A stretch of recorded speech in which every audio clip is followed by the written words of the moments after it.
Welcome to Below the Line, where we talk about working in Hollywood from the crew perspective. My name is Skid. I'm a former assistant director and your host.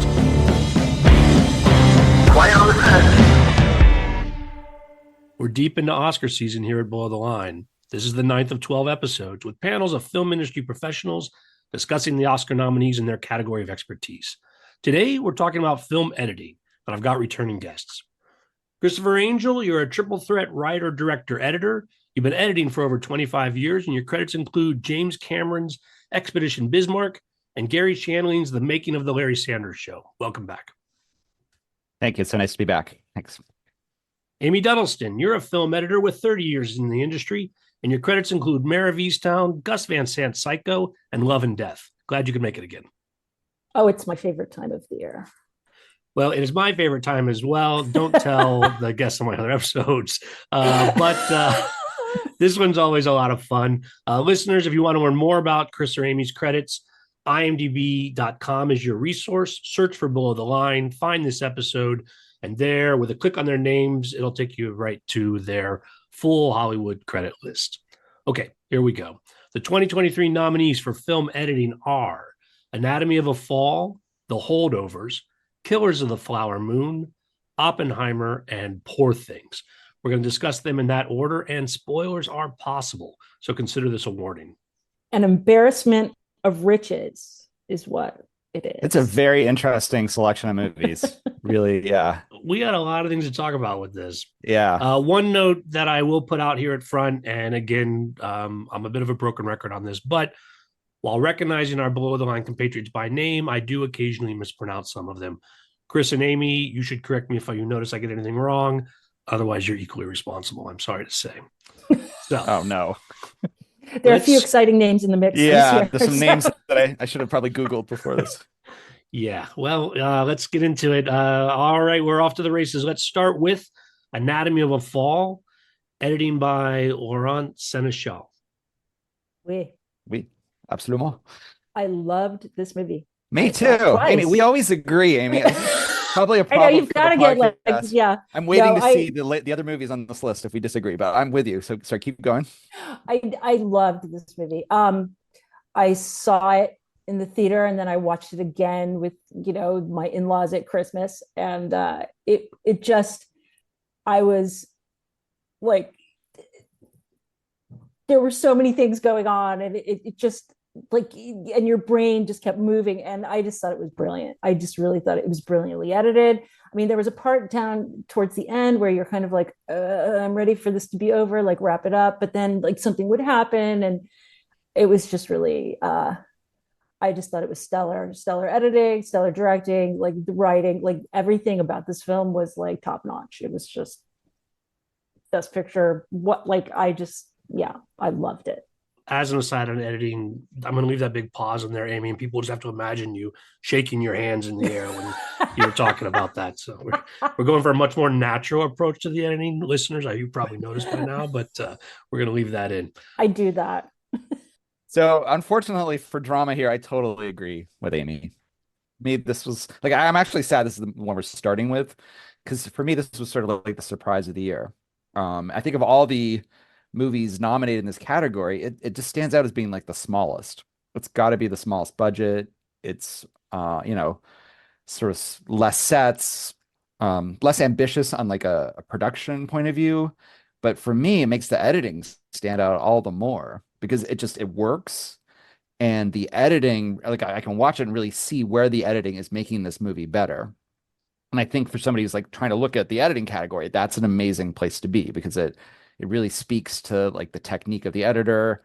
I'm going to spoil the movie a little bit, but there's two kind of parts to this movie, right? So there's a murder that takes place, and the question is it a murder? Is it a suicide? And the first half of the movie takes place in the chalet where the murder happened, and it's a father and a family, or the death. I'll call it the death. The death happens.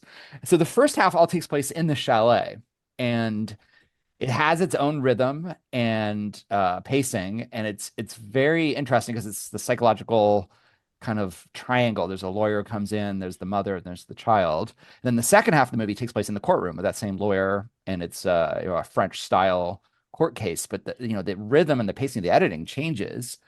But it is so, I think Amy was like gripping onto a cliff there, so on the edge of your seat. I was earlier. gripping. Yes. When she paused, that's what she was doing. But it's just like, it's masterfully done, and the editing helps tell the story and keeps you so engaged. And it really was, like, for me, like the editing surprise of the year. So loved it. Yeah, it was like you would go, like, after I saw it the first time, we went home and like talked about it for like 2 hours, because, well, what if this and what if this, and but remember the thing they did, and it was, it was just chock full of so much stuff, and you didn't even know it, like, when you were watching it, like, you were just, it was like this whole drama was unfolding, and then you'd go back in your head and you'd think about like all of these things that you saw, and I was like, that's editing. These are like things that you were like given, you were just absorbing them, and then you thought about them later. It was just a brilliant like experience. And also I was learning about the French courtroom. Was like the greatest thing ever. It's very different than the I American want Law courtroom. and Order. Yeah. France. Yes, that would be really interesting.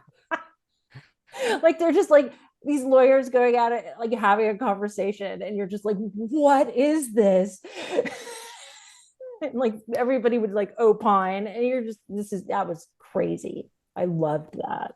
And the other thing the movie did that I thought was just amazing was, like, this seems very French to me, but it allowed the characters to philosophize in a way that, like, it's hard to find that in an American movie, but it felt natural. And I think within the context of a court case and a murder, like, it just totally made sense, particularly like the way the lawyers interacted. But there's some really big ideas, and the characters, were going there and talking about them. And she was a writer, the main character. So again, she could talk in that way. But I feel like the editing really did them a lot of favors, helping it seem natural, despite the fact that there's some pretty like formulated ideas going on here. But I enjoyed that part. Yeah. The other thing I just want to point out is, like, one of my favorite editorial sequences of the year is in this movie, and it's a scene where the boy was sort of like having, I can't remember what the setup was now, but basically he's hearing like a tape of his dad, and the dialogue like sinks right over him. He's recounting what his dad said, and the dialogue sinks right over his lips from the father. And it's like a very simple technique, but the impact was like triply powerful, and it was just so well done. Yeah. So again, I'm looking at it in subtitles, so there's like an extra layer, but I know a little bit of French, and it was really interesting to try to hear it and see how well it, like, as the editor sunk up the dad's dialogue over the son. Really, really interesting. Yeah, it was really interesting to use as like memory. Yeah. And like who's like who it belongs to, and also just another part where they're having the argument, and like it's the tape of the argument, and you're hearing it, but you're watching it play out, and then it goes into the courtroom, and they're listening to this. It was so compelling. I still get chills when I think about that whole like thing. So 4 stars. 2 thumbs 10 up. out of 10. Yeah. Well done, team. Chris, when you mentioned about the style changing between the chalet and the courtroom, in practical terms, what do you mean? Like, what may I have not noticed, even though you were carrying me as a viewer on a certain journey, but, how was editing a part of that? Yeah. So, I mean, so again, for some reason this year, I watched all these movies like before I knew what was going to be nominated for editing. So I didn't watch it quite as like detailed, like, oh, here's how they put this sequence together, as I might have in past years. But my impression from it was that things were a little bit longer takes, a little slower paced in the first half in the chalet. And then once they got in the courtroom, by necessity, because it's, the lawyers are there, the client is there, the judge is there. It's just a more cutty section. It's more paced up, and it has that tension that would make you want to cut that way. So that was my impression and takeaway. I'd be curious to go back and see if I was correct, but that was my feeling of sort of longer takes versus a more intense pace. I also saw the film sometime before the list of nominations came out, and my takeaway was that there's an intentional ambiguity around what's actually happened that you're left with. I'm curious if, as editors, you think that the editor and the director had an answer and was subtle about it, or is it intentionally edited to leave it ambiguous? And is that a part of the force of the film?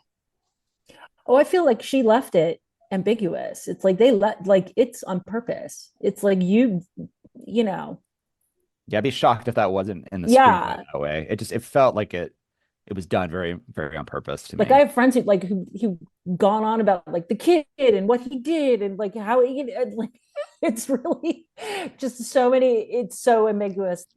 Everybody has a theory of truly like, well, I think it how I mean, to me, it's the point of one of the points of the movie, right? It's one of the themes that Amy mentioned earlier, which is like, what is knowable? Like, what does it mean to know the truth, or what is truth? And the movie like leaves you debating, like, I don't know the truth, and I think that's a part of this legal case, and it's part of like the human condition. So to me, it was like because it was one of the themes, it had to end that way, or was done on purpose anyway. All right, we'll move on to the second film on our list, The Holdovers, film editing Kevin Tent. well, I did not love this movie. Um, and maybe part of it was because I felt it was too long. And maybe that is because of the editing. I'm glad to um, disagree finally a little bit, okay, but well, no, yeah, and I mean, that's good. I thought like this is a really well done film. It's Alexander Payne. It's just like everything is just it's really well done. There's nothing. It was funny. I watched it with my in-laws who were also like boarding school students in the 60s in Massachusetts. So they had like their own opinions. And so just like this it was like my mother-in-law could say, right, that's that's Deerfield, that's this, that's she was naming all the schools. So it may have but no, I just felt like I really could appreciate like what he was trying to do, like the whole vibe he created of just like being in this school. And I really like some of the characters were excellent. Like the kid is great, Divine Joy Randolph is awesome, like and just Paul Giamatti playing off of everyone. It's excellent. He's great. I just felt like some parts just dragged out way too long for what this movie really is. And so while I cannot argue that it's very well done, I just really felt it was too long. There were parts where I was just like, why are we here? Why we need to move on. And yeah, so as much as I love Kevin Tent, Uncle Kevin, um, I yeah. Huh. Yeah, it's interesting. I mean, first of all, like I went to a private boys' school that had boarding in Toronto, so like I really did relate to that part of it and enjoyed that world, and it had this great 70s feel. Um, it's interesting. I actually this question of like runtime and like what drags and what doesn't. I actually went right before this podcast. I went and looked up the runtimes of all the movies that were nominated because I was really curious, like what my perception was versus the reality. Funnily enough, I get like it was a slow moving movie and sort of a 70s style, but this was the shortest movie of all the ones nominated. It was two Yes. hours and 13 minutes. So that's interesting right there. Like we can talk more about that with some of the longer ones, I guess. But so I was okay with the pace. I mean, I don't have a lot to say about the editing, frankly. Like I think Kevin Tent did like a great job. Like he let the actors act. I tried to look back at it. It's like it's really well cut. Like I would like to be able to edit as well as he did, but it's not like the editing is foregrounded at all. No, Like it's a it's drama just in the background making, yeah, it's a with drama, it's comedy. Yeah. coverage, it's acting. I mean, he helped the actors' performances clearly. Like this new Oh yeah. kid who hasn't really acted in a movie before is amazing. So clearly he's doing a good job, but it's not like showy editing. It's not a thing that like I'm gonna sit back and remember and like, oh, that's the best editing of the year. It's very, very, very well done. And that's about all I can say. No, he was a very curious nomination. I mean, he was not on my list of nominees when I was nominating, and I mean, and it's not because I didn't like this film. It's like I could appreciate like everything he did to help this movie along, and um, but I just yeah, it was kind of a weird choice to choose this movie, but people really love it, and I get that, but my kid who is now a cinema student in college is just like if they wanted to make a 70s movie, this movie should have been 98 minutes long. Probably true. Yeah. I'm like, you learned that from your mother. That's good. Yeah, the other thing I will point out that was well done in this movie was like use of music, like the Christmas music, the like television shows, like He's really great yeah. with that, Alexander Payne. It's truly like the guy can create a vibe like no matter where he is. It's like if you're in wine country, if you're in Nebraska, like it's always just he is a fine filmmaker. And Kevin Ten, editor, like helped make that, come alive. And Yeah, all of those things. Yeah. that was good. It was good. Very well done. This idea of structuring it like a 70s movie, like the opening and closing credits, and a certain style that was visually being done. As the editor, is there something you would do different as an approach if you were trying to, I don't know, recreate that film style? Again, I hadn't noticed anything that I would point out on editing, but I'm curious if given the assignment, how you would be thinking about it differently as an editor. I think for me, like there were story beats that really just felt unnecessary. Like the other kids that were, the holdovers that like move on fairly quickly. We lingered with them at the beginning and we were setting up something that was never like really going to pay off, except for like one of or two of the kids at the end. But like a couple of the other ones, I was just like, why are we, spending time with these kids when we need to get the ball rolling here? But I think, yeah, just like the long shots, the panning stuff. I mean, all of that stuff is very of a time, and that was, that was cool and effective. But I think just in story wise, there would have been things that I would have like really thought, let's move along. We don't need to be with these people. Yeah, it's interesting. I think if a director came to me and I was editing and said, like, I want to make this feel like a 70s movie, I would do exactly what Amy's sort of critiquing, unfortunately. Like things moved slower back then, right? There were less edits per movie. I would try to look for longer takes. I try to look for like what I call mise en scène, which is like blocking the actors through space and letting them come into close-ups. And so, but it's a slower paced thing.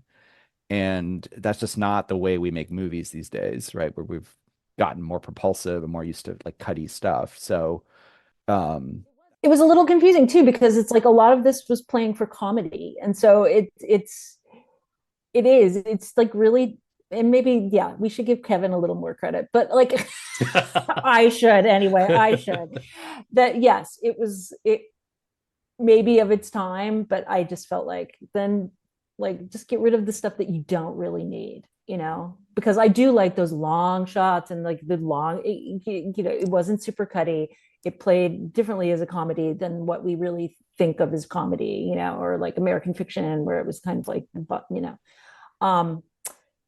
faster paced drama comedy. But anyway.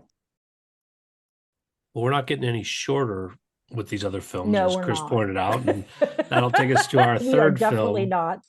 Killers of the Flower Moon, film editing by Thelma Schoonmaker. Why don't you go first, Chris? oh man. Well, let me start with what I do like about the movie.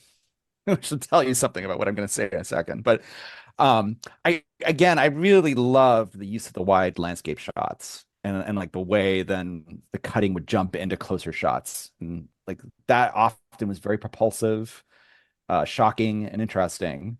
And like a sequence that stands out is like the fire sequence. I think it's a pretty famous sequence, but it's these sort of surreal shots of fire kind of bending the image, and the people are silhouetted against it, and it's intercut with like what's going on the personal sides. It's beautiful and very interesting. I mean, I just, it's hard for me, like, who am I to tell Martin Scorsese and Thelma Schoonmaker like what to do? Like, I'm not them, but yet I guess because we're in a podcast, I'm gonna tell them what to do. And on this theme, like, why is this movie so long? It's 3 hours and 26 minutes. Like, if you want to make a mini series, go make a mini series. But I just, like, as an editor, I was just like, I'm getting the same information over and over again. So I really didn't enjoy watching the movie. It's hard to watch, right? There's a lot of violence, but it was the editor in me. I wanted to get up and start cutting stuff. Yeah. And again, it's just like, it's hard for me to say that because Martin Scorsese is like one of my heroes, and there's nobody like in the history of cinema, like there's few editors that I respect more, but I just wish somebody had spoken up earlier and said, try this 30 minutes shorter and see what you get. I don't know if they did, but I really would suggest that. And I think it would have made a better movie. No, I just felt like Marty and Thelma, they're at like this point in their lives and careers where they can just do whatever the fuck they want to do.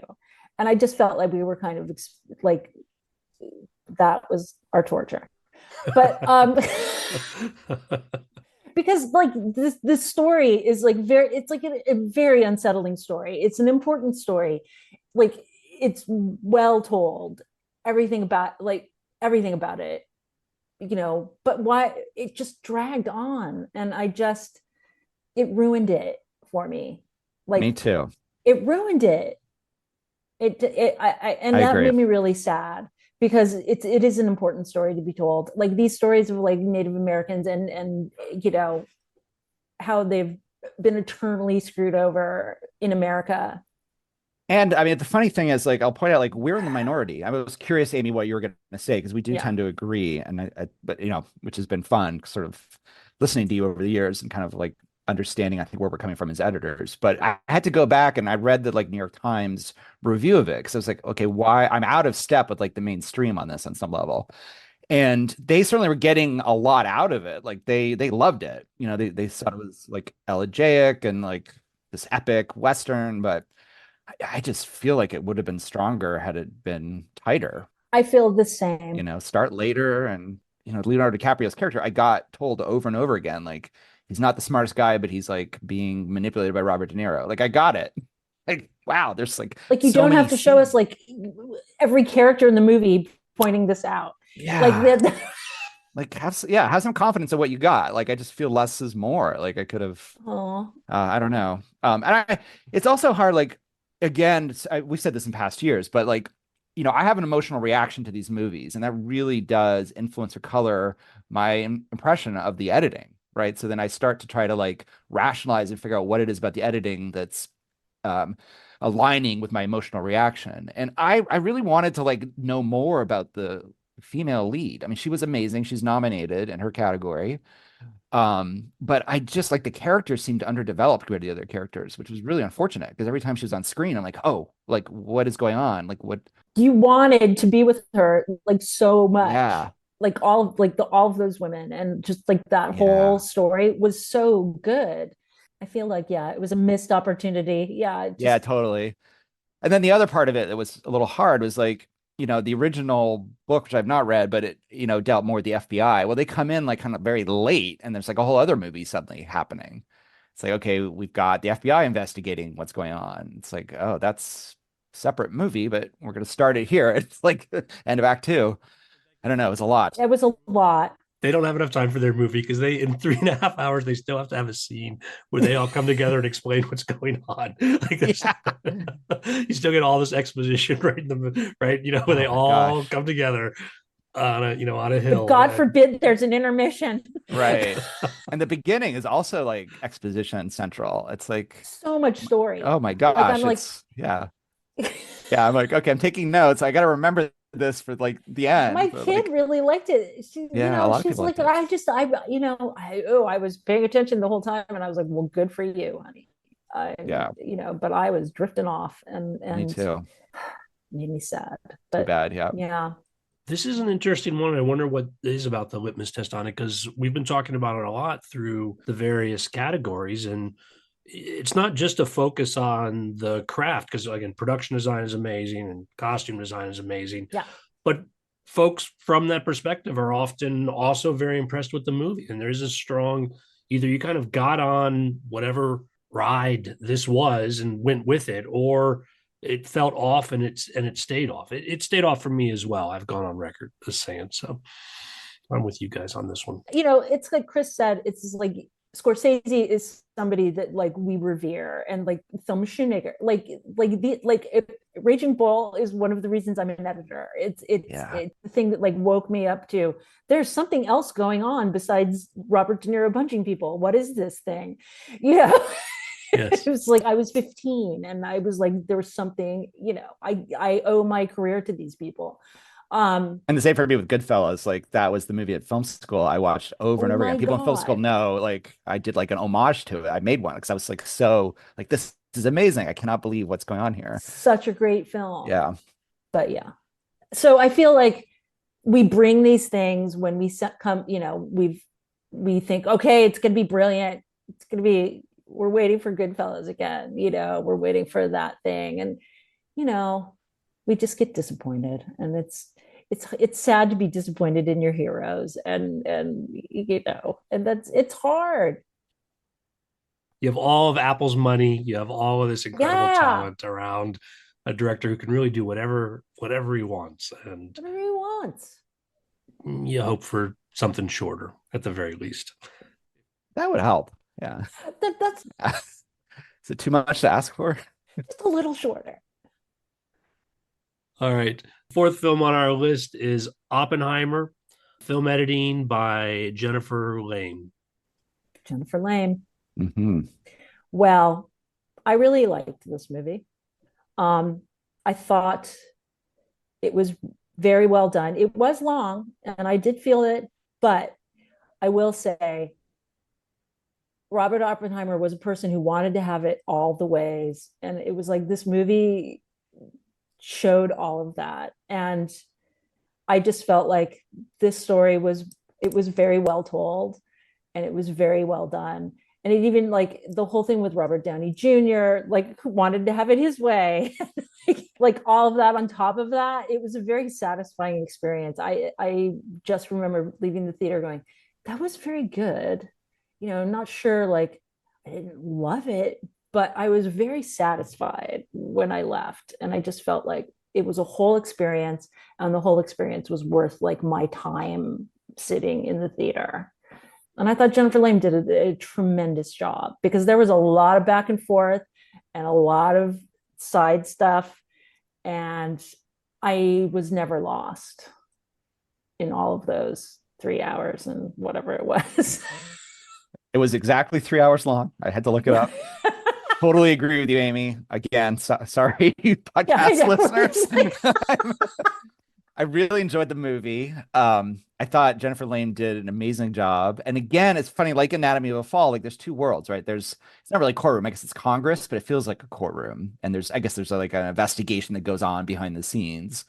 And then there's the actual building of the bomb, the atomic bomb, right? Yeah. So there's like sort of two movies, but she really balanced them. Threaded this needle. Yeah. That So sewed through the whole thing. It's really impressive, because again, I didn't get lost, but it built on itself. And I really, really appreciated that. And that felt like a lot of the editing made that work really, really smoothly. Yeah. She's my bet to win this whole thing. Me too. I mean, if I was going to pick one externally, that would be it. If it was me voting, I would probably vote for Anatomy of a Fall, just because it was such a surprise. But this is the one I actually think will win the category. Yeah. So I agree with you there. There's a sequence too I want to point out that just is my other favorite editing sequence of the year. It's I mean, the movie's been criticized a little bit because it doesn't show the effects of the bomb on the Japanese civilians who were sadly attacked by this bomb. But there's a sequence that I found really fascinating. I thought kind of got at it a little bit. Oppenheimer's like giving a kind of a victory speech after they've had a successful test. And he starts to imagine that his audience and the people who his audience are the other scientists and the people who helped him make the bomb. He starts to imagine that they are victims of the bomb itself, an atomic bomb attack. And it was very harrowing, but it was also so well edited, because you're kind of like going in and out of like reality, which is the speech, and then his visions and the effect on him. And to me, like that, it was just such a great psychological profile. Somebody's like, what have I unleashed? Right. But it was all done through editing. Yeah. And so I loved that sequence. And I thought it actually got at this question people critiqued the movie about. Like they show this character understanding, like this is going to cause a whole new level of human suffering. Like we've created something really dangerous here. We've opened the box. So I thought that was a fantastic sequence and kind of symbolic of the editing power of the whole movie. Yeah. And just how they, like, science and how excited they were about like getting so thrilled about, like, can we split these many atoms, and can we, how many, things do we throw in the thing? Like all of those things building up to the first test, and all of that stuff was really, it was just very well done. But like that sequence is really amazing. I hadn't thought of that in a while. it's not a perfect movie, but it's like it No. drags in some spots. It's definitely a little bit long, and the women No, and characters are like a the little whole scene bit, with like yeah, Emily Blunt, like, yeah. It's it the got women a little characters are tiresome. underbaked, Yeah, right? Yeah, truly underbaked. but And overall, like I do think it's the one I would probably I think the Academy's going to pick for this category. That's my guess. it was a lot of storytelling. Yeah, Yeah. really impressive Yeah. and just an interesting story. Like no matter. Truly, like Yeah. I really felt like I learned about this guy and just like what Mhm. was going on in that time period. And, Robert Downey Jr., like he was so good. I loved him Yeah. so much in this movie. I was dying. He was so good. At first, I didn't even recognize him. I was like, wait, what? Yeah. But he's Because so he's like become believable. Iron Man Yeah, for he's so right. long, and you're just like, ugh, and then you're just like, he's so believable Yeah. Yeah, he and really such a inhabits that cad and like character. horrible. And you're Yeah. just like, oh, He's not so afraid to great. go there. It's great. Yeah. Now, it has come up in discussion. I hadn't read directly, but it was mentioned before that the movie is intended to be Oppenheimer's point of view. In the sense, somebody said that the script itself was written in first person rather than sort of descriptive of the scenes, or rather, I walked into the room or this sort of approach. Is there anything about the editing that you think reflects this assignment as well? Well, I think like that whole sequence that Chris pointed out, I mean, that's definitely his point of view. And just like so much of it is, but like the fact that it does go off on other characters and like you're seeing kind of like machinations of like what's going on with Robert Downey Jr. and um was that his point of view? I don't know. I never really considered that, but interesting. You know, maybe the women characters. You're right. Yeah. Yeah. If you go off with another character, it's like, right, whose point of view is that? Yeah. Also, use of color in black and white. I mean, it's not really an editing thing because like that obviously has to be well, obviously it doesn't have to be decided, but it seemed like to me it was probably decided in shooting. We could try to go like make something black and white later, but that seemed to be not what they were doing because obviously the black and white was very carefully shot and very beautiful. But there's something there, I guess, between like was one of them more objective and the other one more subjective, color in black and white. Like I've seen people try to describe it that way, maybe. But I don't know if I remember like an editorial difference between the black and white sections and the color sections. Didn't stand out to me that there was one. And let me ask you guys about editing a film that is shot in an IMAX format, but obviously going to be released not only in IMAX, but more regularly sized screens as well. As an editor, how do you compensate for all that at the same time? Or what kind of challenge does that add? It's hard. It's really hard because you have to just like be very aware of like what your frame is and like what's in that frame and that would be really hard. Yeah. Yeah, I've done it. Like Expedition Bismarck, actually, that's kind of what we did. It was shot to be IMAX or really wide, big screen, but we're cutting digitally, right? So we're cutting on computers. But what you just have to do is like again, sort of imagine this big and then screen the acts as you go in the biggest room you can find in your editing facility.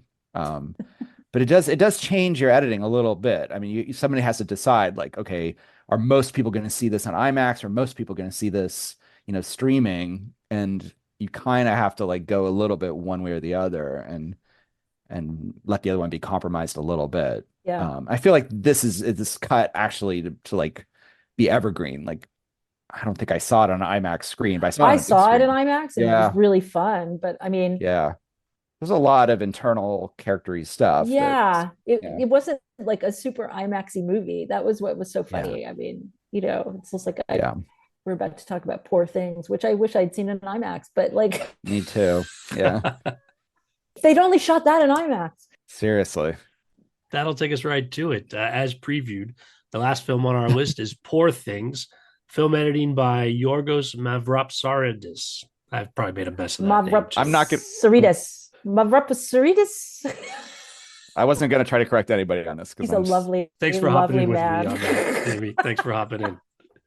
Well, I really liked this movie. I'm a huge fan of Yorgos Lanthimos films in general, but I was just kind of taken on the Bella Baxter train, and I really enjoyed it. I did feel like it was too long. There was parts where I was like, okay, we need to be out of this section, and I'm ready to, move on. But I enjoyed it, and it was beautiful. It was a feast for the eyes. It was just all of that stuff in the background, and how much of it was green screened, and how much of it was projected, and how much of it was just crazy. And that was really fun. And I just enjoyed this movie. I mean, I loved it. But in terms of editing, she had chapters of her adventure. And so I just felt like some chapters were too long, and some of the parts, it was well done, but I felt like things could have been a little brief in spots. Yes. Yet again, I totally agree with you, Amy. I found this movie really interesting, very impressive, amazing, beautiful, original, obviously, right? This filmmaker, Super original. he just has such an original voice, always does. The problem I have with the editing specifically is that, unfortunately for the editor, and maybe on purpose, but the editing as a craft in this movie is overshadowed by everything else, from the script, the acting, the Cinematography. production design, the costumes, the cinematography, right? Like everything else is just like different and amazing.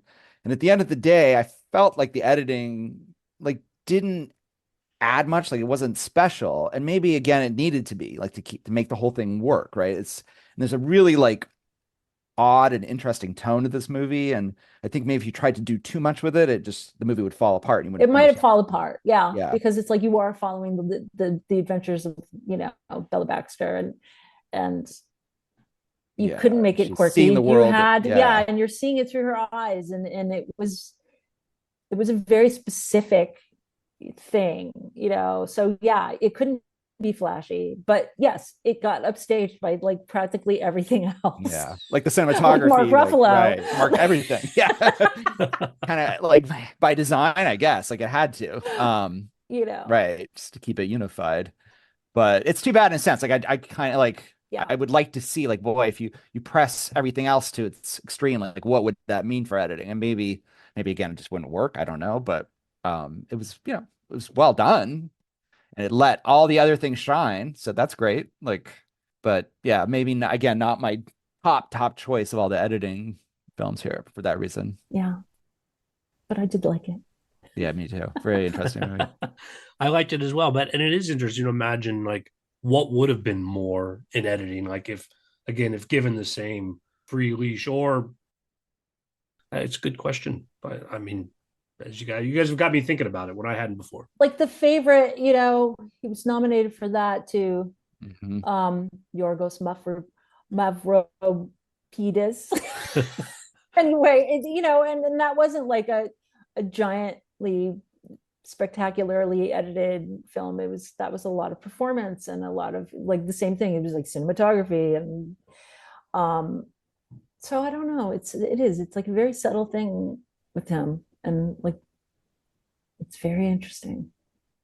Yeah, to me, it gets back to the conversation we had before about like subjectivity and objectivity. Yeah. Like I would say like the editing probably errs a little bit here on like trying to be objective, because you got such an extreme character in Bella.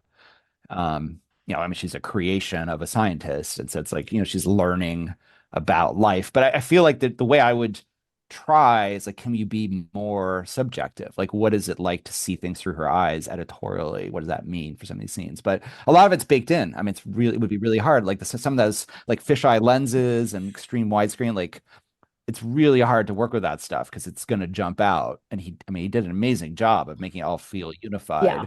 And that in and of itself is a big task. And maybe you can't push too much beyond that, or else you're going to kind of get lost. Like you won't be grounded with the character anymore. Yeah. But that was what I would suggest. It's like, is there a way to edit this more subjectively from her point of view? And what does that mean? What does that mean in these scenes? Yeah. And maybe they tried it, and maybe it didn't work. Be curious. I don't know. Let me know. Call us and let us know. Tell us, other Yorgos. Either Yorgos. We'll have a conversation with either one of you. I would love to talk to either of them. Can we talk about movies we thought should have been nominated? One of my favorite sections every year. You guys always bring in interesting things. not nominated 2023, but noteworthy for film editing. Who wants to go first? Wow, there's a lot here.